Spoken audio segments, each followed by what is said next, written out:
I came here, felt the joy and the fear, finding myself making every possible mistake.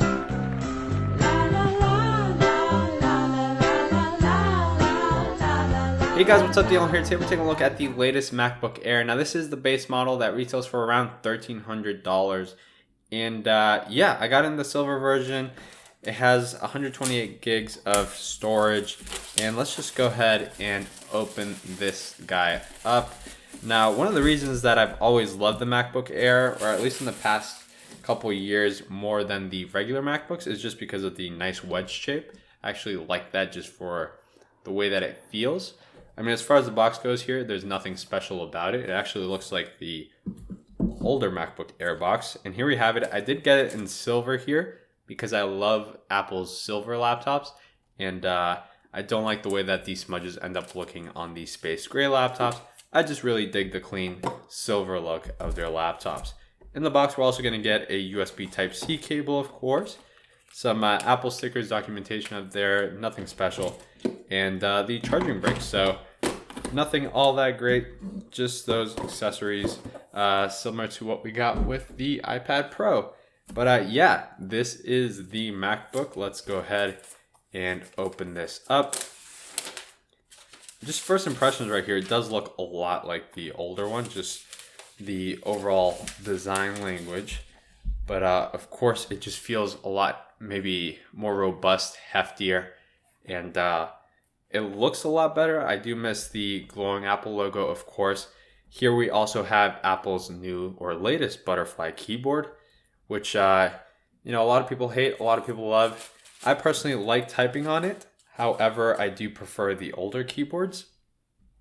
But there you have it. 2 speakers here, and everything looks beautifully clean. I mean, this looks really nice. The form factor and everything, I think, looks and feels a lot better than the 12-inch MacBook. If I was buying a portable laptop, I'd definitely go with this one straight up, and I would not even consider the 12-inch MacBook. I ended up being not that huge of a fan of it. It just feels like a toy compared to these, and the 13-inch screen size is really where it's at. The 12-inch, I'm just not a big fan of. Unless you're looking for a really portable laptop, this is probably going to be the best way to go in terms of everything. But this does have a fan inside, and the regular MacBook doesn't. So that's definitely something to keep in mind. If you don't want any fan noise or anything and you don't mind it heating up a bit more, then maybe you do want the regular MacBook. All right, so one of the things to mention here is that this does have a Touch ID sensor, unlike the regular MacBook.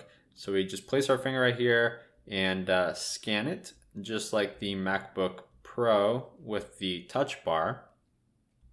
And yeah, it's going to capture a fingerprint. Then you can log in and, of course, also use Apple Pay on websites to pay and all that stuff. And it actually looks kind of neat over there. It is a little darker than all of the other buttons, but it's not as annoying as I thought it would be. I mean, it looks kind of neat knowing that it's a fingerprint sensor. But there we go. This does have a Retina display. So unlike the previous MacBook Air, which was outdated in terms of screen technology, they updated it. But of course, with that came a much higher price tag than we had. And this isn't any longer the budget ultralight laptop. This is a slightly more expensive version. And I mean, for $100 more, you could get a MacBook Pro, which is quite a bit more powerful than this. However, it doesn't feel as nice and as refined as this MacBook Air. As far as the keyboard goes, I was playing with it a little bit between cuts, and it feels a lot better than the previous generation butterfly keyboards. I hadn't tried one in a while, and it's maybe a little bit quieter, but it feels a little bit better. I do like typing on it. I do prefer the older keys. However, it's not a huge drawback in any sense. And I'm going to go ahead here, go on Safari real quick, and maybe listen to some music. I just wanted to hear the speakers real quick to see how they sound, because I know in the normal MacBook Pro they sound amazing. So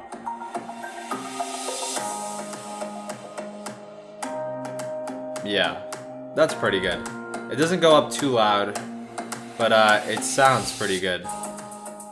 Good enough for the laptop that it is. So I mean, you're not going to be disappointed. As far as brightness goes, it definitely doesn't go as bright as an iPad or the other MacBooks, but it's bright enough. I think like right there, it's as max brightness as I would want it. Usually you can take it up a little bit more with other laptops, but it's good enough. It's just not as good as the other ones. And yeah, let's go ahead and just open up a couple apps here just to see how fast they open up. I'm not going to run any benchmarks or anything. You guys can look that up online. And I hate running those things. I think they're really silly and pointless, depending just because, I mean, what the hell are the numbers? I mean, if you really want a laptop, for something specific, you can look up if those apps run. And nowadays, all these laptops, they run things really well, pretty much. And I do want to mention, it also does have Hey Siri capability. You can set that up and it will work without clicking any buttons or anything. So it's always listening as with other laptops. But I mean, here you can see everything. It's handling everything nicely. And look at the amount of things that I've opened up. Everything hasn't opened up just yet. But as far as like being responsive with things and just allowing me to open up the manager here to force quit, it's pretty darn fast. So I mean, I'm pretty sure, I used to be able to edit videos on the 12-inch MacBook a couple of years ago on Final Cut. So this is definitely going to work. And with anything that you throw at it, really, I don't see anything that you wouldn't be able to run except maybe a super high-end program, maybe, I don't know, a huge project file on After Effects. That might not work. But I think for the most part, you're going to be able to run everything that you want on this. And this thing actually ended up costing pretty much the same as, or maybe even a little bit less than the iPad Pro with all the accessories that I got for the iPad Pro. So, yeah, I mean, it's a really nice laptop and honestly, a lot better than I expected. Now, as far as specs go here, let me read the back because I don't really remember or try to remember these numbers. We do have a 1.6 gigahertz dual core Intel Core i5. And 8 gigs of RAM, 128 gigabytes of flash storage, Intel UHD graphics 617, and 2 Thunderbolt 3 ports that are, of course, USB-C, and a headphone jack. Of course, Touch ID and FaceTime camera and all those basic things. But yeah, you are going to get a headphone jack, of course. I mean, laptops still haven't removed the headphone jack. Nothing like that. Let's go ahead and close it and check that out.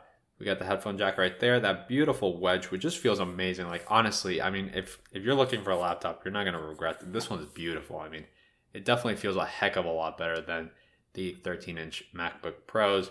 We, of course, have the 2 USB-Cs there. We have those little rubber bottoms, the pads to prevent it from slipping.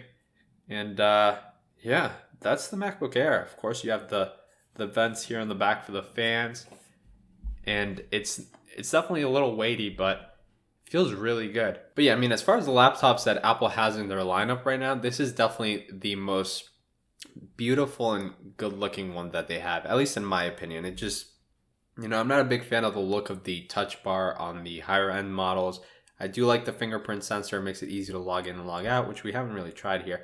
I mean, look at how fast everything opens up there. That's really good. That's impressive. I mean, if I did that on my iMac, it would go nuts. But of course, my iMac's pretty old now, so I mean, it's to be expected. This has the latest tech, or at least not the latest, but really good. And yeah, everything's moving fast. I got to log out again to the lock screen. There we go. Let's go ahead and use Touch ID. Let's see how fast that is. That's perfect. Yeah. So that's instant access, and everything works really well. I mean, of course, I'm not going to get into specific things. This isn't a review or anything. It's just an unboxing, taking a look at the laptop. I mean, if you've been considering getting a MacBook, I highly recommend choosing this over the 12-inch. However, I mean, I think your battle is going to be either choosing this and going for this beautiful look and, lightweight package, or maybe a little more performance with the MacBook Pro.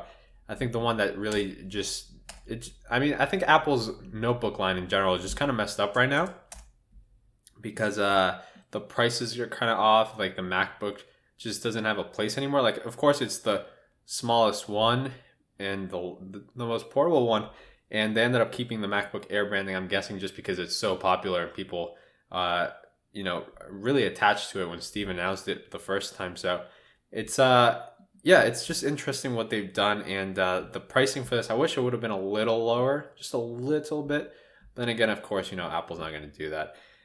It could have had, maybe not a Retina display and still kept it as a budget laptop with really good specs, but they bumped it up. They changed the keyboard. They did some things that I think they shouldn't have done for the MacBook Air line. I don't think that people are going to take to this too much just because the original MacBook Air is still such a really good laptop. But of course, as far as specs go, just on paper and, you know, you got the Retina display, this is going to be probably a better way to go. But yeah, guys, that is the MacBook Air. I mean, as far as just the first impressions right here, everything is running beautifully. The display looks amazing. If there's any cons like that I could come up with right off the top of my head, it's that of course it has a butterfly keyboard, which depends on the people.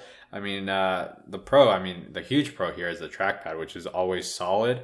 And I do like the screen. Maybe it's just a little dim. It'd be nice if it went brighter, because this means that in outdoor environments, it is going to be a little dim or dimmer than the other MacBooks, or at least the MacBook Pros. And while you can get, of course, a Windows PC with much better specs, you know, in the Apple ecosystem with macOS, you don't need as good specs. Like, I've had trouble editing on a Surface Pro, and yeah, you know, like the 12-inch MacBook has used Final Cut perfectly, and this will work perfectly with that as well, or any really pro programs like Logic or anything. It's going to work, and you're not going to have any issues with it. Will the export times be super fast? No, it'll take its time.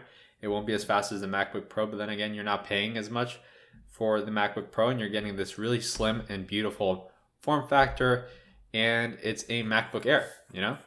It's not a MacBook, so it's really nice. I really dig it. Honestly, if I was looking for a laptop, I think, you know, this one's the way I would go. But yeah, guys, if you have any questions, feel free to comment down below, and I'll get back to you as soon as I can. Other than that, you can reach out to me on Twitter at RMRDNL or at DarkGadgets, and I will get back to you there as well. And I'll have links down below in the description for everything that I mentioned. And I'll catch you guys in the next video. Goodbye.